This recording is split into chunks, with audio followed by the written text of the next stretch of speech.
My blissful gorgeous said, one evangelist talked for 2 hours on the famous biblical passage. If your enemy slaps you on one cheek, offer him your other cheek also. An enemy of that evangelist was hearing this sermon from right there, from front row. He wanted to teach him a lesson. So, when the evangelist came out of the auditorium after the sermon, his enemy slapped him on his cheek. The evangelist offered him the second cheek as Christ had said. The enemy slapped that too. It is then something happened. The evangelist held the man's shoulder and slapped him on his cheek so heavily that several teeth of the enemy fell out and he stumbled down, almost falling on the ground. He got up and said, "What have you done? Christ has said that give him the other cheek also if someone slips on one cheek." The evangelist said, "Yes, that I did. Christ only talked of 2 cheeks. I offered you both cheeks. I had no third cheek to offer you, so I had to use yours. Since Christ did not talk about the third slap, I had to decide myself what to do next." My dear friends, some more points must be remembered. Jesus was very close to state of mystic trance at the time of his crucifixion in intergalactic perspective, okay? After the Barabbas episode, when he cried out, "Eli, Eli, lama sabachthani," his illumination completed in complete submission to God. After this illumination, he spent his time in silent meditations at Srinagar in Kashmir. So all the teachings of Christianity are those of an unillumined Jesus. His disciples were certainly not enlightened. Peter was a good preacher, but not enlightened. He became very mature as he preached and preached and preached. He went to Italy and he was also crucified, and he was crucified upside down. But this was all a long process of maturity. That is why he was able to accept his own crucifixion later in his life, and that too upside down. He was the same Peter who denied Jesus 3 times in one night for fear of death. Yes, the same Peter who had gone back to his fishing business after the death of Jesus Christ. Thus the whole establishment of Christianity was based on the works of unenlightened apostles. Therefore, it drifted and drifted away and away and away and distanced from the reality. That is why some great persons equal to category of Jesus Christ were not embraced by Christianity later on. They were, for example, just like Saint Francis or Saint Augustine, and many thinkers like Eckhart and Dionysius of Greece, and several of them. The reason was that Christianity was not studied in the intergalactic perspective. It was itself a sect. Nowadays, it is an international religion, but its basic defects still exist. That's why it is too dogmatic and narrow and almost colonizing and it has turned into a political agenda, and nothing spiritual at all in it. If you understand the teachings of Christ superficially, then you fall into funny complications. What you should understand through his symbolic sentences is that your heart has to be so all-embracing and non-violent that you should not feel the slap on your cheek. Only love and compassion should come out, no matter whatsoever is the case. Only love and compassion should come out of you. All actions in this world should be peacefully accepted. That is what Christ means. Susukham kartumarhasi. Gita puts it in a better way. To all pairs of opposites, Krishna says, just take it easy. Take all pairs of opposites easily, comfortably, with utmost ease. Raise your level of consciousness so high that nothing should bother you. It is not that you are slapped only when somebody comes in front of you to slap you. You are constantly getting slapped by your own problems and own sufferings of your life. Okay? More insults, more misery, more stresses and strains and tensions, all are slaps after slaps piled on you. So the Jesus asks you to accept them all with a large heart. When you read the teachings literally and follow them literally, you become a mechanical follower, blind follower with no understanding and no perception, no sensitivity. So the major drawback is in America. America is a prime example of the basic parts of Christian religion. According to that, there is only one life, and after that you have to wait for the judgment day. America is advanced, everyone is in a hurry. They hurry to get things done faster and faster, fastest. The final destination of life is not known. They don't think of any enlightenment. They don't care about any cosmic consciousness. They don't even believe in absolute reality. They don't give a damn to it, to the highest destination of life. But everyone is hurrying. Because psychologically they have accepted the only one life is in Christianity. They have to do everything in this very life. After this, they have to go on hibernating in the grave, in the cemetery till the judgment day. Nobody knows when that is going to come. Except Christianity, all people think there is no such judgment day, never come. They don't believe it. So, that means there is no future. The church is conveniently made to be once a week affair so that it does not interfere with fast growing business of people. The sacred Bible is read only in church, that too only those passages chosen by the evangelists or priests.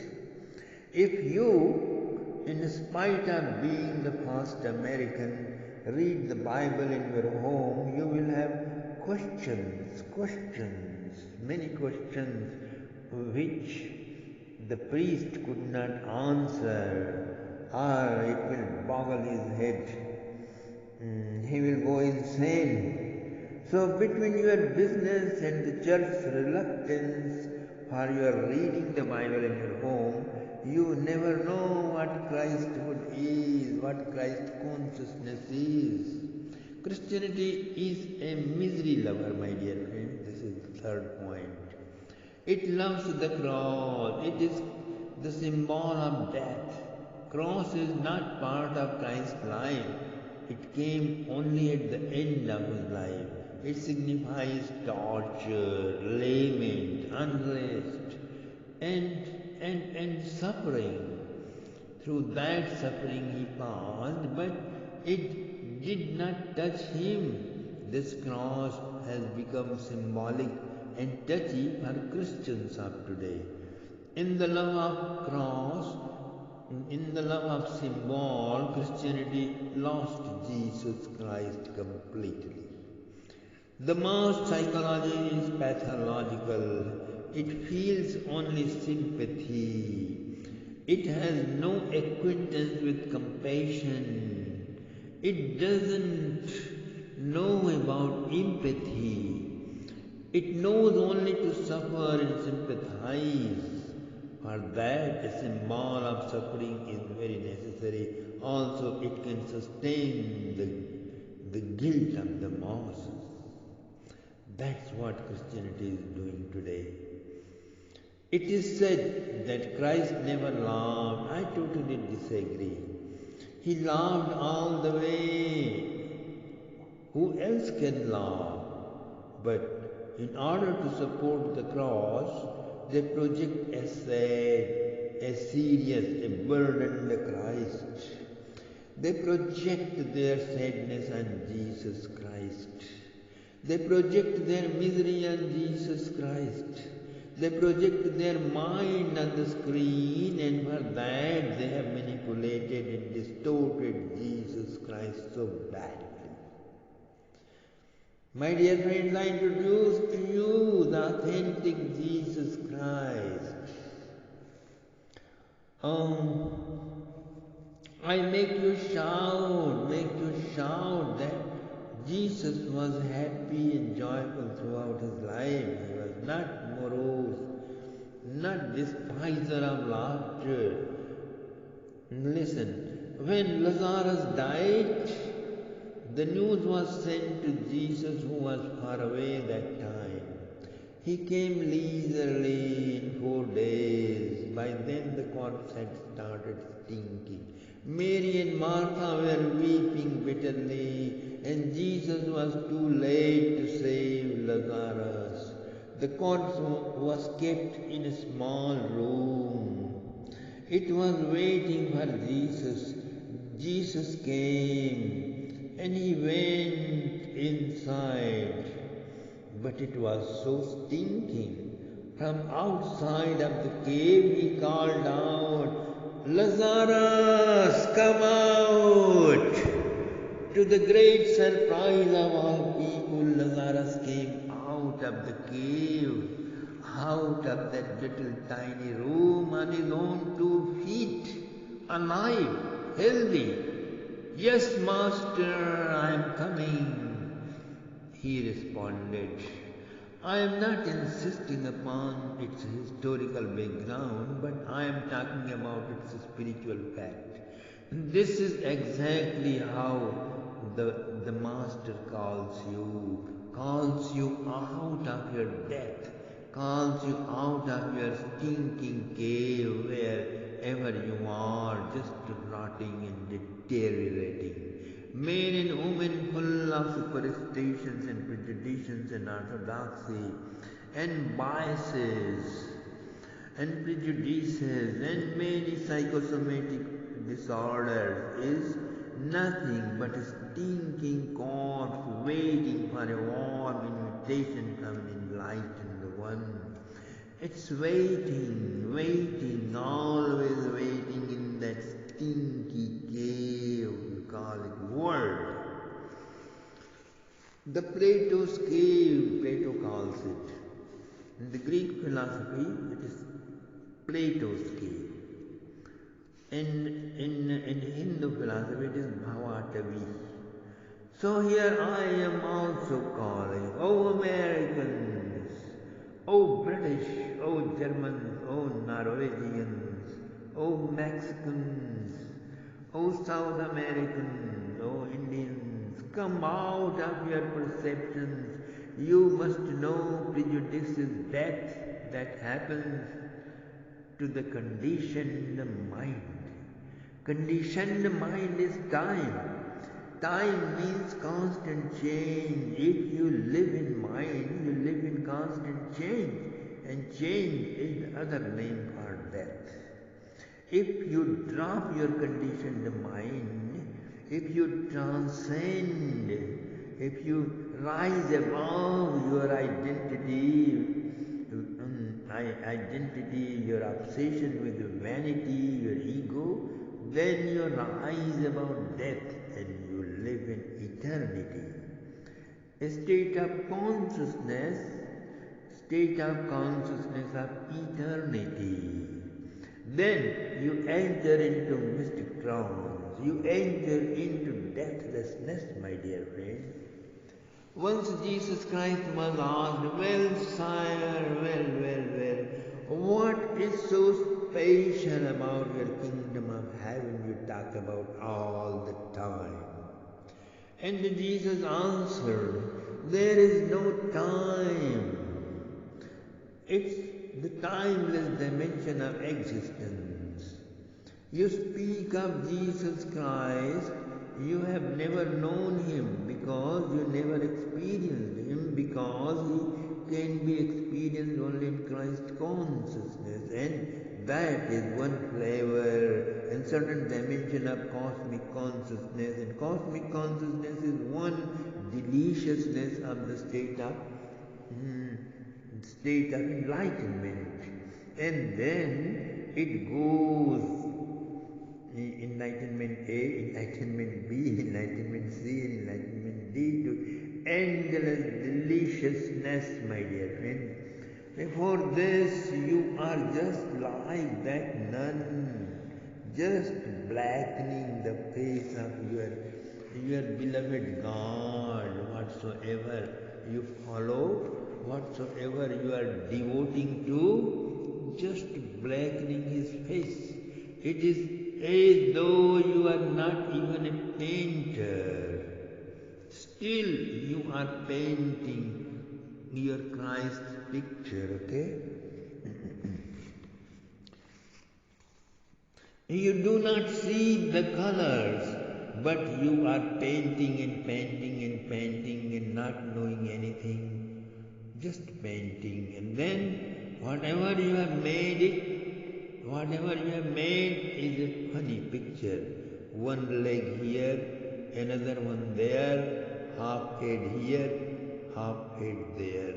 A joker you have painted, and to this joker you call Jesus Christ, and you are shouting loudly, this is the Jesus of a regular Christian imagination of belief.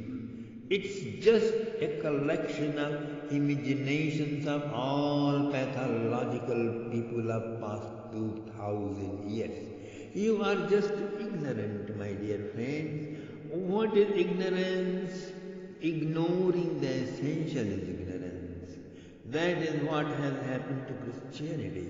God cannot be guessed. God cannot be known. God can only be experienced. God can only be perceived. And experience always happens in timeless, egoless and breathless state of mystic trance. This is not known in the Church of Christianity.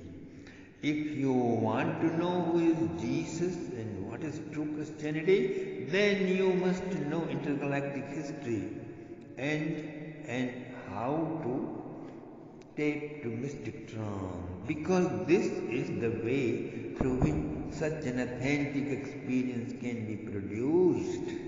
It is said in Christianity that if you do not believe in God, you will be thrown in hell. That is not true. If you do not believe in yourself, you will be thrown in hell. That is for sure.